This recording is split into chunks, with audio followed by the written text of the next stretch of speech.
Hello students, the question is given below are two statements. Statement 1, the equivalent EMF of two non-ideal batteries connected in parallel is smaller than either of the two EMFs. Statement 2, the equivalent internal resistance of two non-ideal batteries connected in parallel is smaller than the internal resistance of either of the two batteries. In the light of the above statements, choose the correct answer from the options given below. Option 1, statement 1 is true but statement 2 is false. Option 2, both statement 1 and statement 2 are false. Option 3, both statement 1 and statement 2 are true. Option 4, statement 1 is false but statement 2 is true.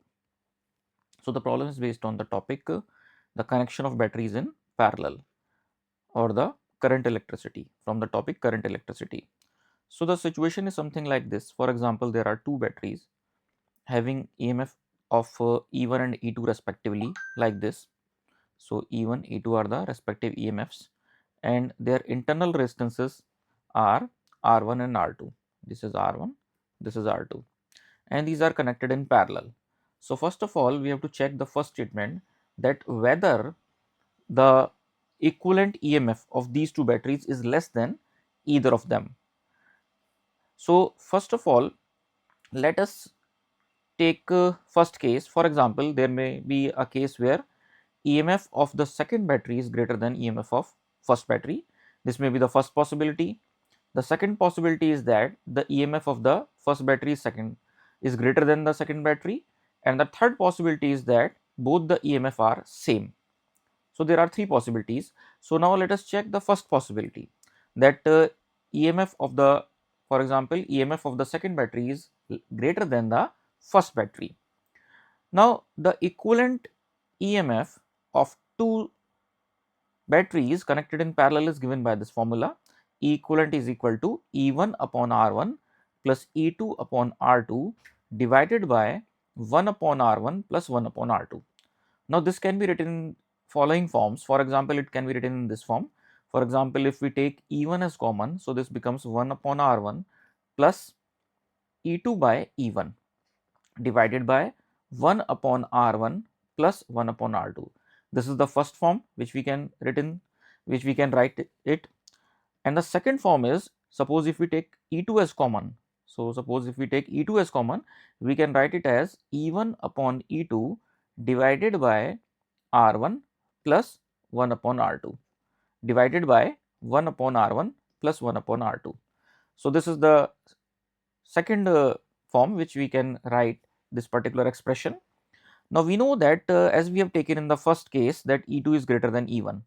So when E2 is greater than E1, we can certainly see from this first expression, suppose this is the first expression, this divided by here R2 also.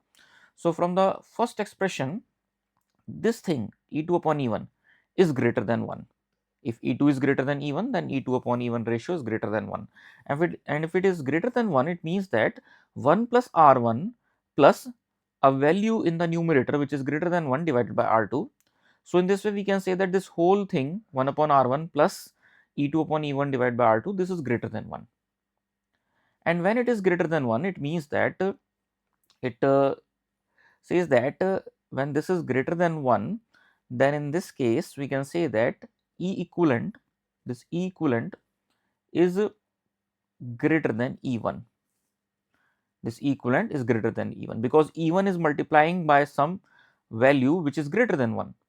E1 upon R1 plus some value greater than 1 divided by R2 divided by 1 upon R1 plus 1 upon R2. This whole expression, this whole thing, now this whole thing is greater than 1, and when this greater than 1 value is multiplied by E1, so we can say that E equivalent is greater than E1 in this case. So this thing we can conclude. Now from the second form, that is E2, when we have taken E2 as common, so this becomes E1 upon E2 divided by R1 plus 1 upon R1 upon R2. Now here you can easily see that E1 upon E2, this is less than 1, because if E2 is equal, E2 upon E1 is greater than 1, it means that E1 upon E2 is less than 1. So if this value E1 upon E2 is less than 1, it means that this whole thing is less than 1. And when this whole thing is less than 1, it means that E equivalent is less than E2. So in this way, we can say that the equivalent value lies between E2 and E1 when the EMF E2 is greater than E1. So the EMF is greater than E1 and less than E2. So if we see the statement 1 says that the equivalent is smaller than either of the two EMFs. So this statement is false. In the light of this analysis, we can say that this statement is totally false, because as we have discussed mathematically, that E equivalent is greater than E1 in this case. Now suppose if we take the second possibility from the start, for example, we have taken E1 greater than E2, then what happened? As we have discussed as we have analyzed mathematically, so we can analyze in this case that in this case E equivalent is greater than E2 and less than E1. And in this case also we can say that E equivalent is greater than E2. So that's why the statement 1 is also false in this case. Now suppose if we take them to be equal, EMF to be equal, the third possibility, then in that case E equivalent is equal to the EMF of either battery. So in the view of this analysis, we can say that the statement 1 is false in both the three possibilities. Either we take E2 greater than 1, or we take E1 greater than E2, or we take E1 equals to E2. In all the cases, we can't say that the total equivalent is smaller than the either of the EMFs. It may be equal to, and in the other two cases, it is greater than one of the EMF of the battery. So the statement 1 is false here.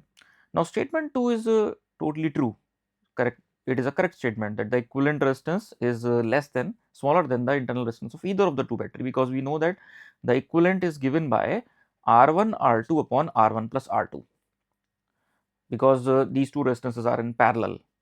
So when they are in parallel, then certainly we can say that the equivalent is less than either of the two resistances. So the statement 2 is correct statement.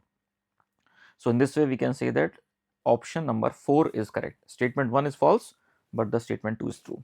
So this is the explanation.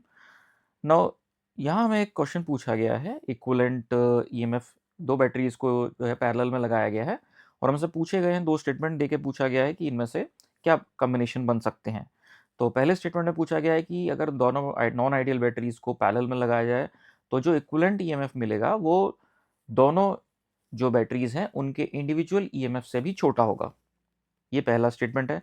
दूसरे statement में कहा गया है कि equivalent resistance जो है जो parallel combination की होगी वो दोनों में से किसी भी बैटरी के इंटरनल रेजिस्टेंस से कम होगी। तो दूसरा स्टेटमेंट तो स्ट्रेट अवे हम देख सकते हैं कि वो ट्रू है ही है, उसमें कोई ज़्यादा जो है एनालिसिस नहीं करना है हमें, क्योंकि स्ट्रेट अवे हम जानते हैं पैरेलल में जब रेजिस्टेंसेस लगाई जाती हैं तो जो इक्विवेलेंट मिलता है वो किसी भी एक इंडिविजुअल बैटरी की इंटरनल रेजिस्टेंस से कम ही होगा। तो स्टेटमेंट 2 तो जो है हम स्ट्रेट अवे कह सकते हैं कि ट्रू है। स्टेटमेंट 1 को एनालाइज करने के लिए हमें जो है थोड़ा सा मैथमेटिकल एनालिसिस यहाँ पे करना होगा। इक्विवेलेंट ईएमएफ निकालने का जो फॉर्मूला हम यूज़ करते हैं, जो हम डिराइव करते हैं, वो है E1 upon R1 plus E2 upon R2 divide by 1 upon R1 plus 1 upon R2। यहाँ पे तीन पॉसिबिलिटी हो सकती हैं, या तो E2 बड़ा होगा E1 से, या E1 बड़ा होगा E2 से, या E1 और E2 बराबर होंगे। पहली पॉसिबिलिटी लेके चलते हैं, E2 को E1 से बड़ा लेके चलते हैं। अब इस एक्सप्रेशन को हम दो फॉर्म में लिख सकते हैं। पहला, हम अगर E1 को कॉमन ले लें न्यूमरेटर में तो हमें मिलता है 1 upon R1 plus E2 upon E1 divide by R2 and divided by 1 upon R1 plus 1 upon R2। यहाँ पे हम E2 को E1 से बड़ा लेके चले हैं, इसका मतलब E2 अपॉन E1 रेशियो 1 से ग्रेटर होगा, और जब ये 1 से ग्रेटर होगा तो जो न्यूमरेटर आप देख रहे हैं इस एक्सप्रेशन में, वो न्यूमरेटर क्या होगा, 1 से बड़ा हो जाएगा, और जब वो डिवाइड होगा वो बेसिकली इस पूरे का पूरा एक्सप्रेशन जो है 1 से बड़ा हो जाएगा, और जब वो मल्टीप्लाई होगा E1 से तो हम कह सकते हैं जो E इक्विवेलेंट होगा, इक्विवेलेंट ईएमएफ होगा, वो E1 से ग्रेटर होगा। अगर हम दूसरी फॉर्म में इसको लेके चलते, E2 को कॉमन में लेके चलते, तो E1 upon E2 divide by R1 plus 1 upon R2 divide by 1 upon R1 plus 1 upon R2 होता। अब यहाँ पे क्योंकि हम लेके चले हैं E2 upon E1 greater than 1, इसका मतलब E1 upon E2 less than 1 होगा, और अगर ये लेस देन 1 होगा तो ये पूरा का पूरा जो रेशियो आप देख रहे हैं जो E2 के साथ मल्टीप्लिकेशन में है, ये लेस देन 1 हो जाएगा, और जब ये जो है आपका लेस देन 1 हो जाएगा तो उस केस में हम कह सकते हैं, उस केस में ई इक्विवेलेंट जो है वो लेस देन E2 हो जाएगा। तो इस तरह से हम कह सकते हैं जो इक्विवेलेंट ईएमएफ होगा वो E2 से छोटा और E1 से बड़ा होगा। तो ये पहला एनालिसिस हुआ। अगर हम इसी जो है एक्सप्रेशन को लेके चलते, अगर हम दूसरा केस लेके चलते, E1 को E2 से बड़ा लेके चलते, तो हमें एक्सप्रेशन उस केस में मिलता E1 greater than E equivalent and this is greater than E2, तब अपोजिट हो जाता। लेकिन फिर भी इस केस में भी आप देख सकते हैं साफ साफ कि जो इक्विवेलेंट ईएमएफ है वो E2 से बड़ा ही है, स्मॉलर नहीं है। तो इस हिसाब से भी स्टेटमेंट 1 फॉल्स ही है। थर्ड केस ये हो सकता है, थर्ड पॉसिबिलिटी हो सकती है जिसमें E1 और E2 बराबर हो जाए, और अगर E1 E2 अगर बराबर हो जाते हैं तब उस केस में स्ट्रेट अवे जो इक्विवेलेंट मिलेगा आपको, इक्विवेलेंट ईएमएफ जो मिलेगा वो दोनों बैटरीज के इंडिविजुअल ईएमएफ के बराबर ही मिलेगा। तो अगर बराबर भी मिल रहा है तो भी हम स्मॉलर वर्ड यहाँ पे यूज नहीं कर सकते हैं, स्मॉलर, तो भी ये स्टेटमेंट रॉन्ग ही कहलाएगा। तो इस तरह से स्टेटमेंट 1 जो है वो एक रॉन्ग स्टेटमेंट या फॉल्स स्टेटमेंट है, और स्टेटमेंट 2 जो है वो एक ट्रू स्टेटमेंट है। So hope you understand the explanation. Thank you. Option 4 is the correct option.